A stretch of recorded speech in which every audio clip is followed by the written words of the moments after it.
Awesome. Okay, I guess everyone is here, more or less. Or worst case, they will join afterwards. So this should be quite a short meeting. We don't have that much to think. Today's point are dev sync, hard fork 24, and the scope, how much we are at, etc. I want to talk a bit about Git branch naming convention and then discuss all of the issues that have popped up.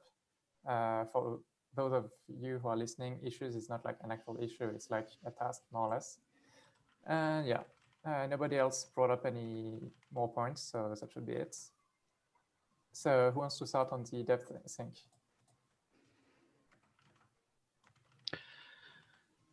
This is Dan, Block Trades.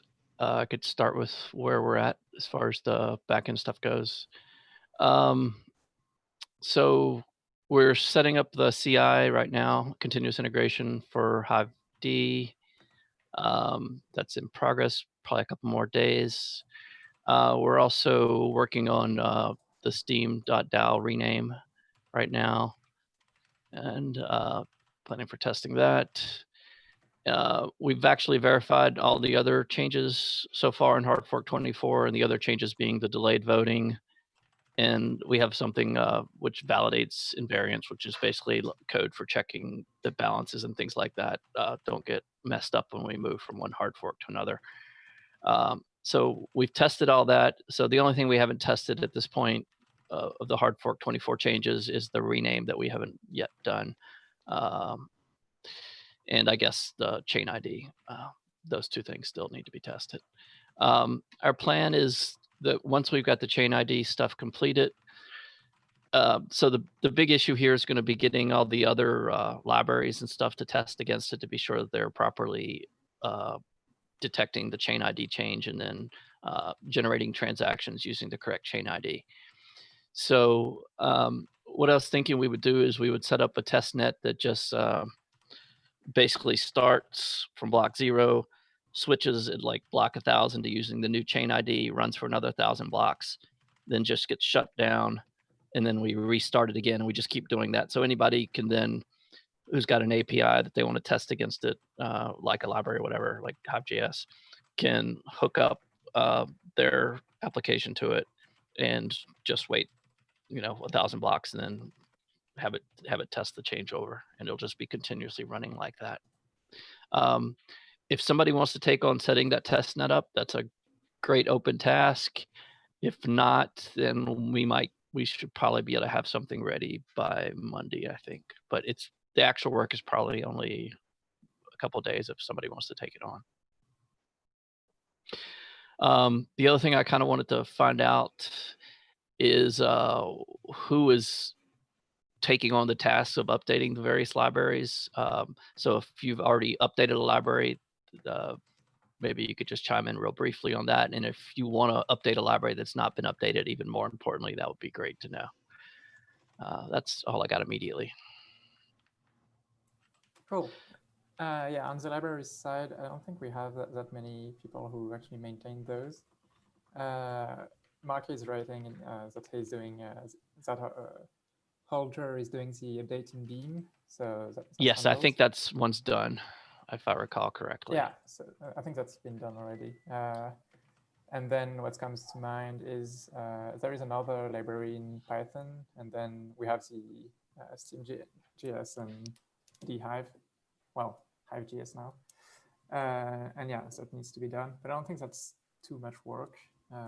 No, it's not a lot of work. I just want to know who's doing it so that we know it gets done, and it's got to be done soon.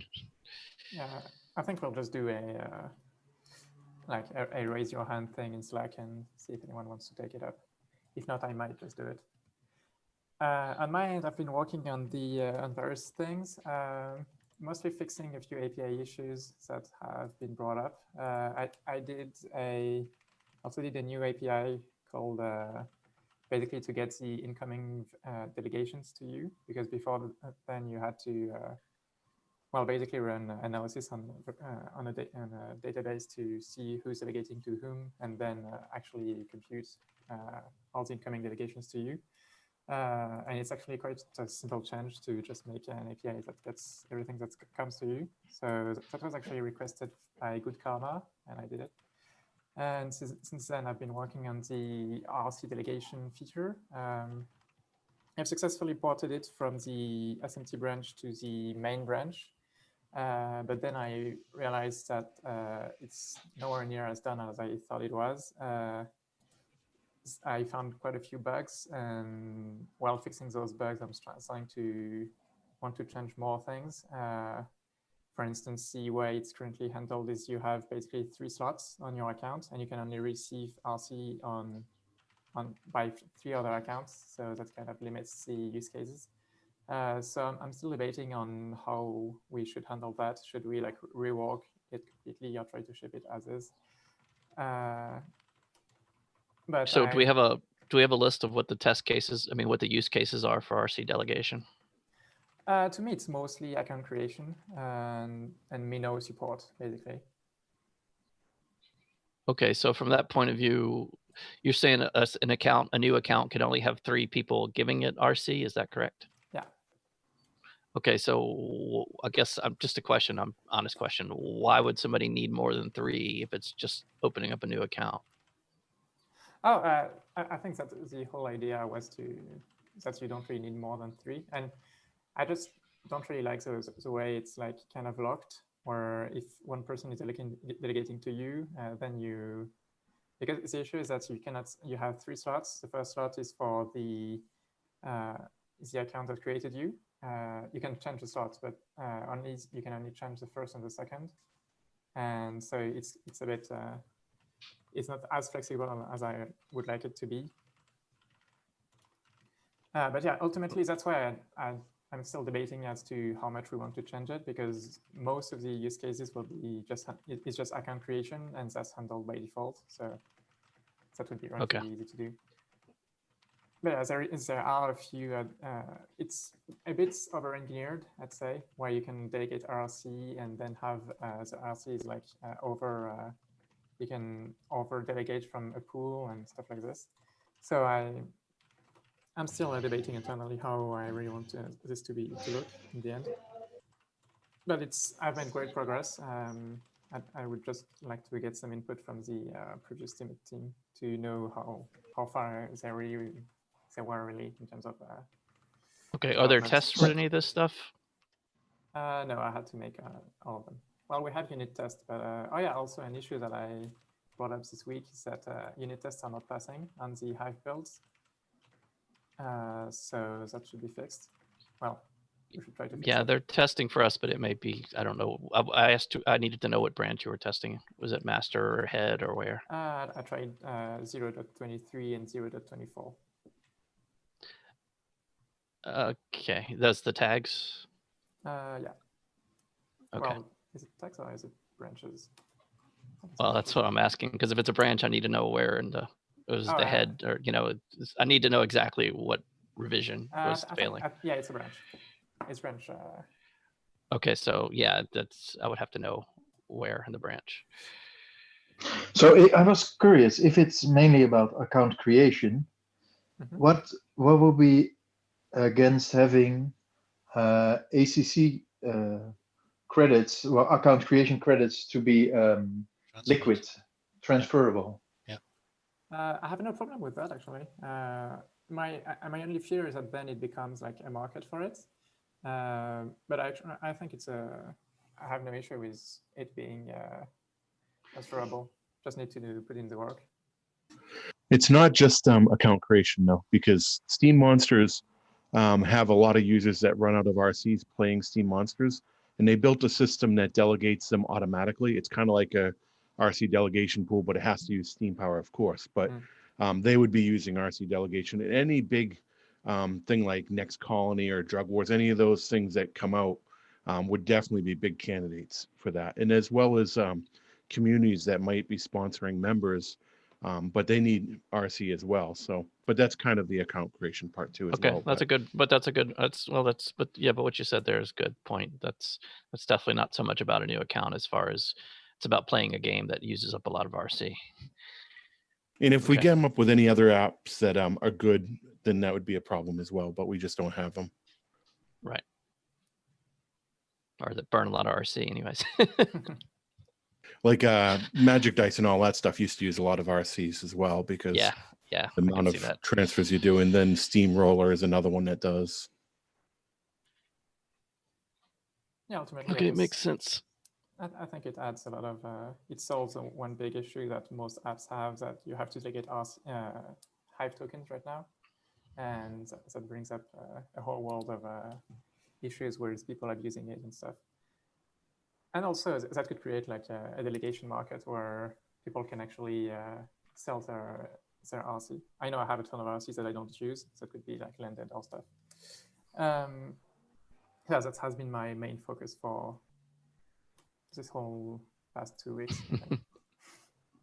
And I'm seeing the end of it, but it's still quite, it's kind of a rabbit hole at this point. So yeah, that's the end of DevSync, unless anyone wants to bring up anything else.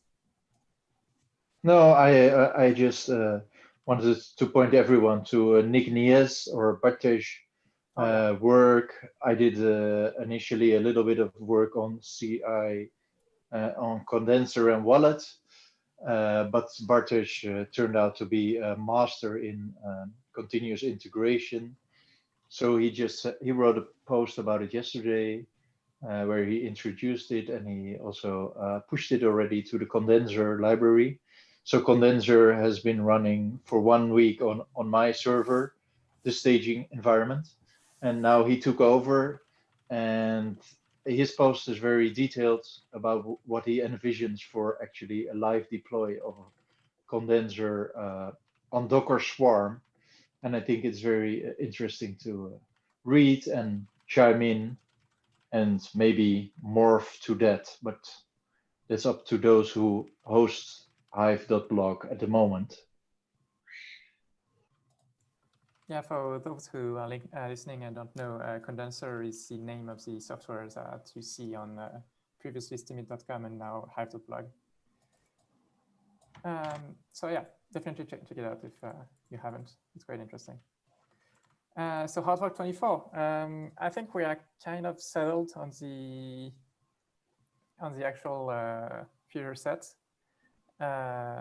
If I remember well, I don't have it under my eyes, but it's like delayed voting, the Steam DAO rename, chain ID change, and that's it, right?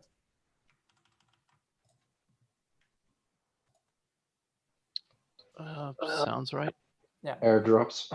Yes, airdrops and reverse balance. And airdrops, yes. Yeah, that's also done.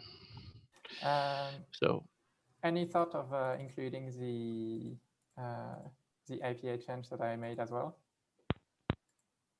That could be done in a follow-up software. I missed the API donation. I missed what you said you did in the API, actually. Can you go over that again briefly? That's basically changing a mismatch on the by author last updates order when you do the API change list comments, which basically did not output the right order. So that's a straight up bug. And then there is a new call that's fetching the incoming test delegation. Okay. You've got tests for them? Yeah. Yeah, if you've got tests and everything seems to be passing, I think we could include it. We'll need to run full tests with it, but sure. In practice, that doesn't sound like a big deal. Worst case, we can always soft fork later on. It's not that important. Okay. Can we bring up the image hosting real quick? Oh yeah, sure. Sure. It looks like Steam might be blocking Hive at this point. Yeah, we kind of knew they would do that, I guess, or suspected they would. Okay. I don't think we care about that. All right. Yeah, I'm not sure it's a major issue, to be honest. We haven't been using their image servers for really quite a while. Okay. The only thing that the only thing we ever do is we sometimes fetch older images from them still. I mean, just to put them in our cache. Do we have another way of getting them for the older posts? Because I noticed some of my older posts. Yeah, we do. Okay, good. That's all I care about. Thanks. Yeah. So since we're talking about the image server, I'll just mention we're still doing work there. We've got a pretty comfortable setup right now, but we want to introduce some more redundancy still. We're looking at different mirroring solutions to spread it out over multiple servers. That way, if one server goes down, or if we lose an internet connection or something like that, we can still serve up the images without a problem. Hopefully I don't know, we're going to have to look at a couple of solutions. The first one we looked at didn't work too well, so we're going to try a couple more. Along the same lines, we're still doing work with the API nodes as well. We're starting to do some various performance analysis now to look at ways to improve that. I expect we've got the logging and we've got the analysis going now, so I suspect in next week we should have some kind of results there in terms of improved performance. Cool. Bartek mentioned in text that perhaps for the API test, we could extend the new, whenever you want to do a new API, you basically have to do the add Python tests. And I think that's pretty much a good thing to do. Just extend the automated tests. It's just a good thing all around. Yeah, absolutely. That's exactly what he's asking. Yeah. So basically we have two kinds of tests, right? We have the unit tests, which, are built into Steemd itself. And then there's these Python tests that test essentially the API calls that we're making to be sure they're working. Such tests are useful, especially for further continuous integration work, where you can establish testing instances and compare test one to reference one.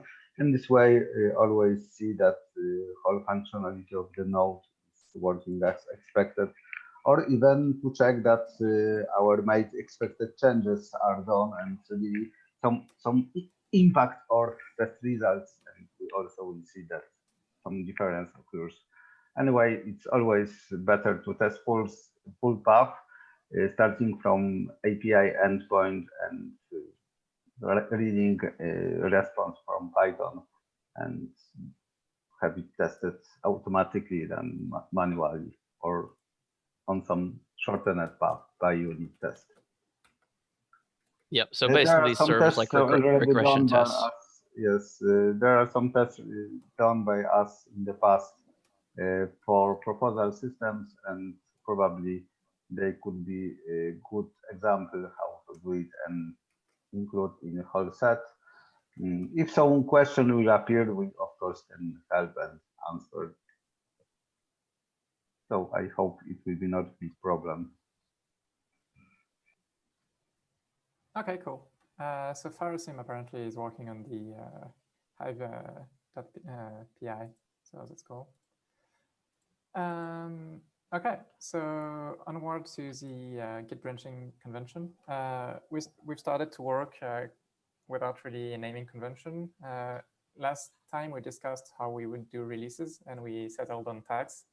And now on the actual working branches, whenever we do development, I suggest we just do we just name them like feature / the name of the issue, then the whatever makes sense. Like mine is feature / I think 11 dot RC delegations. Does that make any sense to you guys? Sounds good to me. Yeah, so basically you're suggesting we use the issue number and then a brief word description so that somebody doesn't have to look up the feature, the issue if they don't want to, right? Yeah, but if you want, you can actually sounds get like back to it. It's everything. Yeah, that's kind of what we use internally a lot of times. So we just have to. I think also a good idea to for branch work and Git is adding references to issues in commits, like also references to issues in merge request, because then we can observe it during integration on GitLab, and it helps in further analysis issues and merge requests related, because GitLab displays some connections between them. If we include them in comments to the issues or to commits. Probably in commit, we should put some string like issue, hash number, and then GitLab will automatically link commit and and given issue. Yeah, Howo, do you know what he's talking about? Do you understand? Yeah, I've actually been doing that on all of my merge requests. And yeah, just not even on a comment, you can do that on the description, just putting the link to the actual issue. It's quite useful. And yeah, so you can you can do it in the commits, and you can also do it in the comments. So both places are possible. Everybody should try to be doing that whenever they make a commit.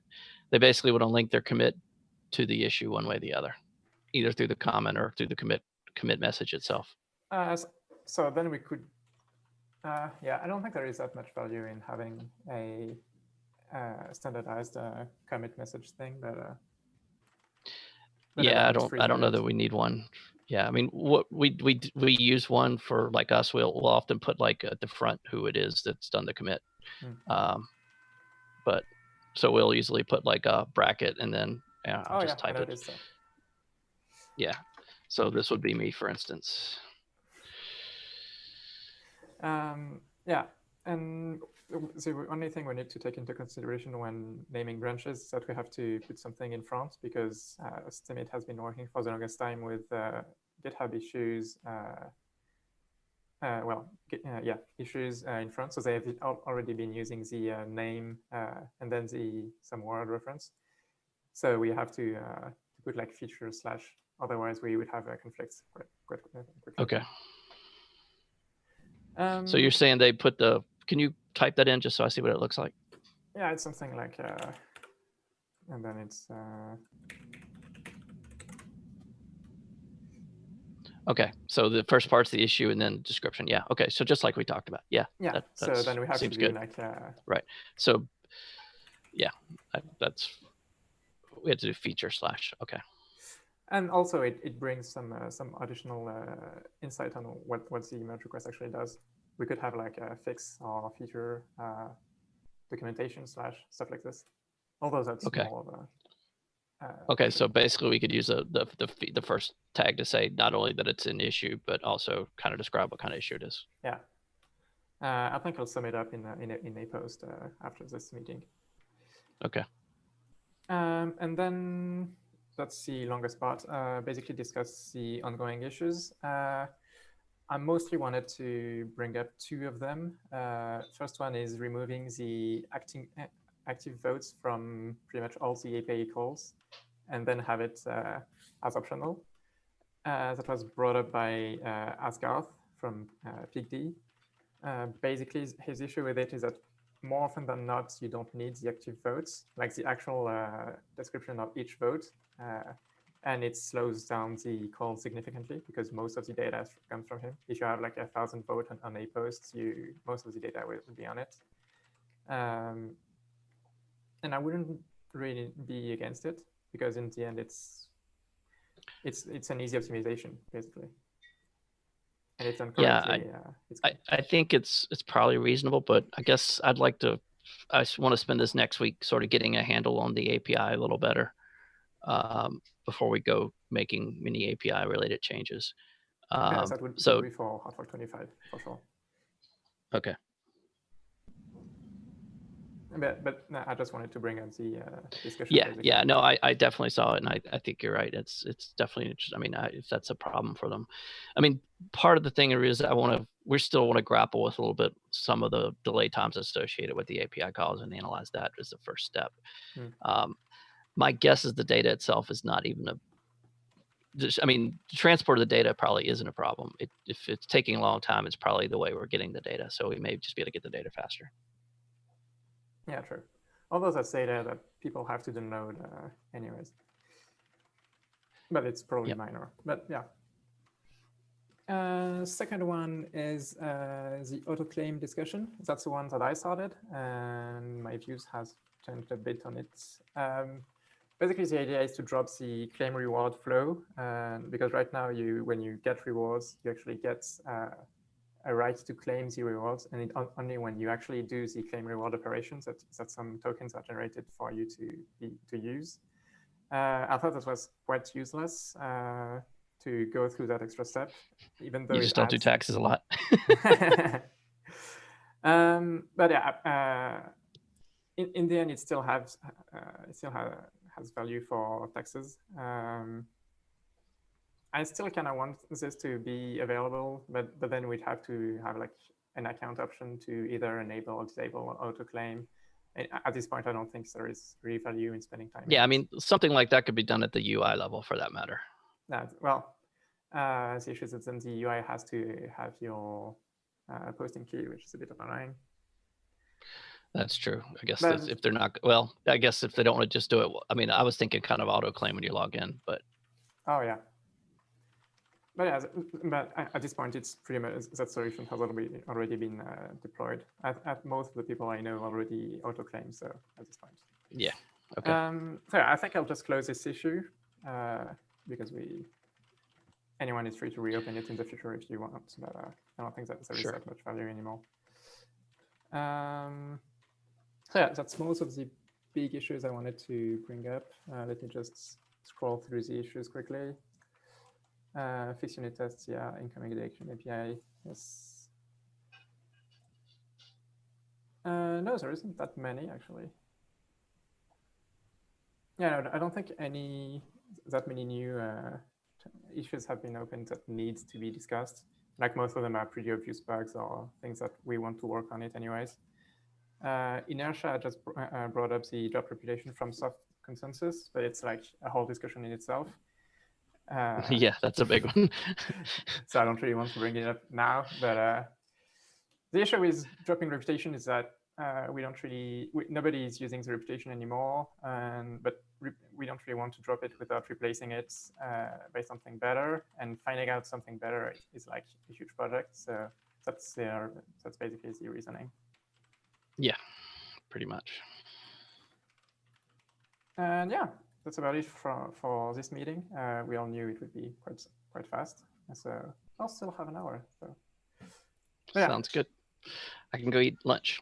I would like to propose maybe something people can think about in the coming 2 weeks, so we can discuss it maybe in 2 weeks.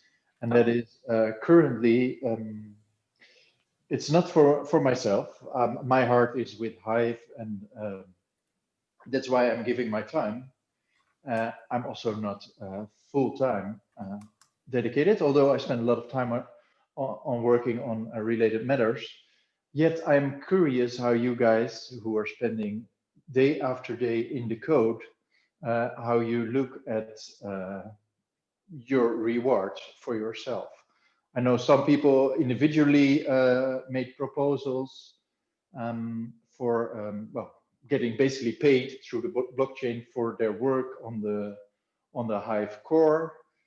So I'm curious how you guys see this when this project moves on, and might there be a need for I almost don't want to say the word, but a foundation or some institutionalization of the payouts for core development, for example, like they do in BitShares, where there is a worker proposal running every half a year for the core team, which has elected positions where somebody who does marketing and a couple of people who do the work on the C+ side get paid from, and they get paid through a third-party entity. This is something I'm just curious how you guys see it, because there's a lot of work coming from the block trades team, and as far as I know, they are not paid through a worker proposal as of yet. So I'm curious how everybody sees this. Maybe we can just think about it. Yeah, well, I mean, I could answer at least for us. I certainly was planning at some point to put out a worker proposal. My idea, at least, would probably be to put out a worker proposal for the work that's already completed. And then just, it's easier that way. People can judge the work that's done and decide if they want to pay for it or not. Everybody can't work under that kind of scenario. Of course, some people need money faster while they're doing the work. It does make it more problematic, of course, because you never know exactly what you're going to get. So there's higher risk. I think our system's open enough that we can do whatever we want. So I don't know that we need a foundation as such, but I think anybody who's a trusted member of the community could offer themselves as an escrow to pay people who basically new people who are not as well known, maybe for work that they're going to be undertaking. That's certainly one way to do it.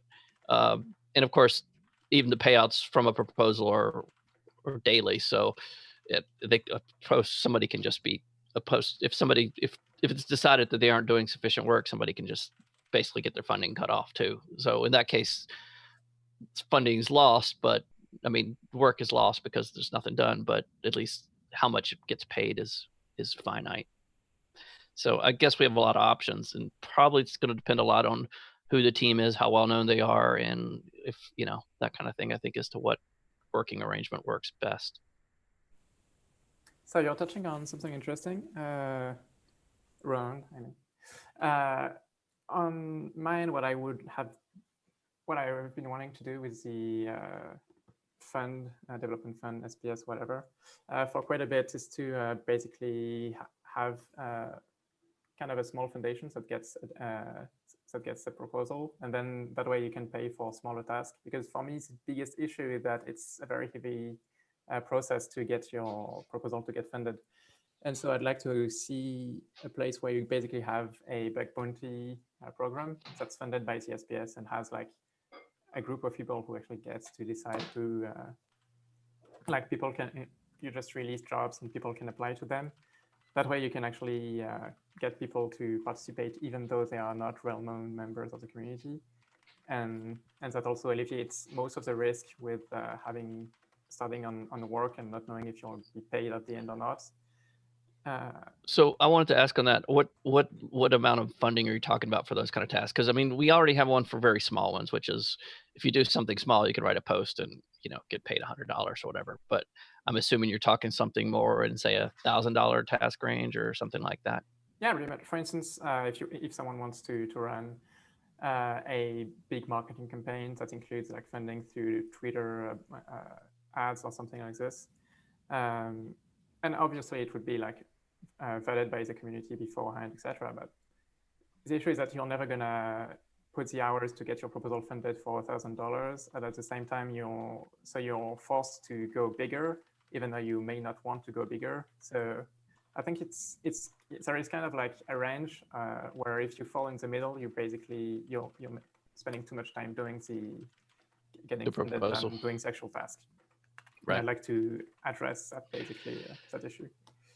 But it's like a lot of time to invest to actually get that thing up and running. So I haven't had the time for now. But some food for thought, basically. Yeah, I think there's probably room for that. I think for sure that somebody could set up a proposal to pay other people for work. This is what I guess you're proposing. Yeah, basically. Okay, thanks for the insight. Also nice to hear about your plan, Dan, because I was really wondering, of course, you also wanted to continue, the Steam vision onto the new chain. I'm now making your words, but I mean, so I mean, you already gave. Yeah, no, you're right. That's true. But yeah, everybody wants to have lunch, paid lunch. So yeah. So that's cool to hear that you do it in retrospect. That's actually, yeah, and it's also how I like to do things. Yeah, and so indeed with BitShares, this foundation, or one of the BitShares foundations, there are a couple of people offering those escrow services, as you mentioned, which are exactly in place because maybe you don't trust somebody with a big amount of money, or will they do the work? So then, yeah, it could be a nice thing. So I will give it some thought if it is something for myself to start up, although I am not really fond of doing a lot of administrative tasks. But yeah, it could be, I think it can be, at least for BitShares, it works in multiple ways. That if people don't know you, then indeed they can, well, at least they already vetted the proposal through the third party, and the third party already said, hey, yeah, nice idea. We will want to help you out by escrowing your project. And then, they will take care. And indeed, if somebody then doesn't do their job, then they will not pay out, and the funds will be returned. But yeah. Yeah, I think it definitely makes sense, especially for new people we don't know well. That's also the issue with the SPS right now, is that it's very backward in the sense that you basically coming and propose a solution to a problem that may not exist, instead of having like we collectively deciding that this is a problem that needs to be addressed, and then trying to find someone to do it and pay him. Right Well, now, I don't think there's anything stopped by the current proposal system, right? We could do that right now. We could figure out something we want done, write up a proposal for it, and have the escrow pay out. Yeah, but then you have to to pay whoever out whoever to, takes it. I don't think you can pay out directly to an escrow, right? Yeah, no, Sure. you can. An escrow is just somebody who gets the money first. Oh, in escrow in that sense, I thought you talked about the actual. No, not the escrow operation. Just it's somebody who holds the money. It's like a trusted party to hold the money until the work is done. Oh yeah, or at least like milestones are achieved. I mean, I didn't say secret implementation couldn't do it. Just so that right now nobody is using it in the quote unquote correct way. But I'd love to see some way to get us all together and like discuss on what should be done and what shouldn't. Although we are starting to do that with these kind of meetings, but yeah, I kind of figured that's part of what this is for. Obviously, we're not going to make all decisions anyways. There's going to be a lot of input from users as well. So yeah, we're more getting into the implementation level of how to do some of these things. And of course, a lot of these are ideas that have been around for a long time too, and people have asked for a while. So we kind of know a lot of them. Okay. Anything else from anyone? I have one additional question about GitLab. I know at the very beginning, Dan hosted the GitLab, if I'm right, and thank you for that. But so I would like to know now who manages GitLab, who manage permissions, and if there is a description on how to add projects, how to add permission, or how to be involved into its management. So I'm managing the permission levels right now. I think anyone can create a new project as far as I'm aware, but somebody can correct me if that's not true. You can. Actually, I had a question concerning that. Let's say I make pull requests. Who's in charge of merging them? Do I have to notify somebody else to look at the code? So we set a maintainer up, and that's the guy who does it. So whoever wants to be the maintainer for that project, it could have multiple maintainers too. Okay, so it kind of depends on the sensitivity level of the project. You know, if it's just a website that doesn't have any special privileges, you know, that doesn't risk keys or anything, I mean, anybody can be a maintainer for that, or multiple people. If it's something where we're more concerned that we need a tighter review, then, you know, we're probably going to have just one or two maintainers. Currently, so you can look at. Currently, there's like Juicy and HiveMind. I don't think they have any maintainers assigned. So, like, I have a merge request waiting, and nobody is looking at it. Well, we will take a look at it soon. Merge request. It's nothing catastrophic, yeah. But just saying. Yeah, I mean, Juicy and HiveMind are what we're just really starting to grapple with right at the moment. So I think we'll probably take care of that pretty soon. All right, thanks. Dan, you said you are managing permission. Do you have a backup for that, for you? Oh yeah, anybody here. There's several. There's Bartek can also change permissions, and there's at least one other guy here too. But so far, I think I usually respond within an hour. Okay, perfect.